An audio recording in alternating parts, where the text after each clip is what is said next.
7 श्लोक मान ला पहला। मुसलमान कहाँ मुथकल जा होए, तब मुसलमान कहावे। गुरु जी ने यहाँ पे मुसलमान को समझाते हुए कहा, मुल्ला को समझाते हुए कहा कि मुसलमान कहलाना, मुल्ला कहलाना बड़ा ही मुश्किल है, बड़ा ही कठिन है। क्योंकि मुसलमान कौन होते, तब मुसलमान मोम दिल होवे, अंतर की मलदिलते तो मुसलमान वो है जो मोम दिल हो, जिसके अंदर दया हो, प्रेम हो, सहानुभूति हो और सबकी सहायता करने वाला हो, अंदर से विकारों को खत्म करने में समर्थ हो, अपने अंदर से विकारों को खत्म कर सके। ऐसा ऐसे कहते हैं गुरु जी बताएं, मुसलमान कहाँ मुश्किल होए, बहुत ही कठिन है मुसलमान कहना। अगर जो कहला रहा है तो उसके अंदर ये गुणों का होना बहुत ही ज़रूरी है, तभी वे मुसलमान कहला सकता है। कौन से गुण हैं जो उस मुसलमान के अंदर होने चाहिए? अव्वल औल दीन कर मिठा, मस्काना मानना माल मुतावे। पहले तो वो औलियों और संत जनों की बातों को मीठा करके माने, उनकी बातों के ऊपर चले। गुरु जो कुछ कह रहा है, औलिये अंबिये और महापुरुष जो कुछ कह रहे हैं, उनकी बातों को स्वीकार करे और उनकी बातों को स्वीकार करते हुए उनकी बातों को माने, मीठा करके माने। मीठ और मस्काना मान माल मुसावे।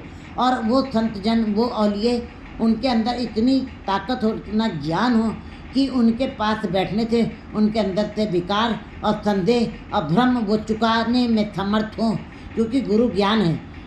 औलिये अंबिये और संत जन कौन हो सकते हैं? जिनके अंदर ज्ञान है, जो विकारों को दूर कर सकते हैं, जिनके पास बैठने से जीव को आनंद मिलता है, रस मिलता है। ऐसे लगता है, ऐसे प्रतीत होता है जैसे वो परमात्मा के पास बैठे हैं। इसलिए ऐसे संत जन, ऐसे औलिये जो अंदर से मान को ख़त्म करने में समर्थ हों, तो मुसावे माने ख़त्म करने में समर्थ होए। मुस्लिम दीन मुहाने मरण जीवन का पहन चुका है। और ऐसे औलिये, ऐसे संत जन जो जीवों के जब जन्म मरण का मुहाने को पर, मरने के मुहाने को पर, जन्म के समय भी उनके साथ बैठे हों और मरने के समय भी उनके उन चक्रों को, आने जाने के चक्र को ख़त्म कर सके, भ्रम को ख़त्म कर सके।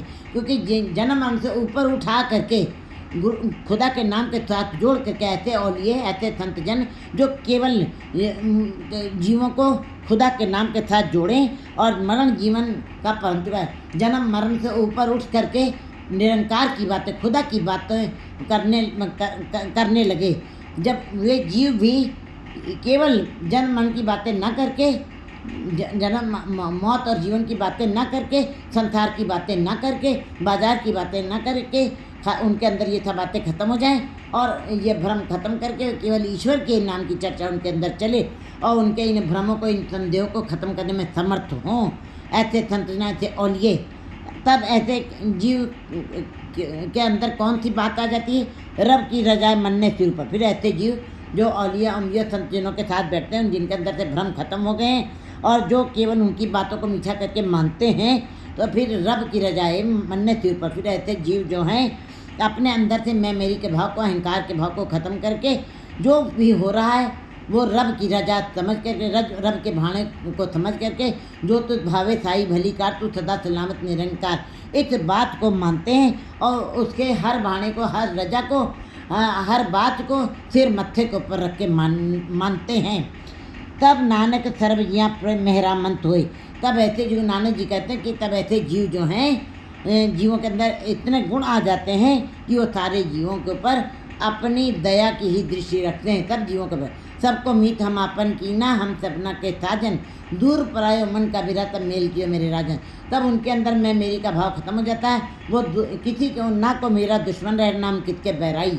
कहते हैं बस उनके अंदर ना कोई बैरी रह जाता है, ना कोई सज्जन होता है। उनके लिए केवल ब्रह्म ही ब्रह्म उनको दिखाई देता है। जिधर भी वो देखते हैं वो खुदा ही खुदा नज़र आता है। तब ऐसे गुणों से जब कोई युक्त हो जाता है, तब मुसलमान कहलाने का अधिकारी होता है। गुरु जी बता रहे हैं। एक महल्ला चौथा।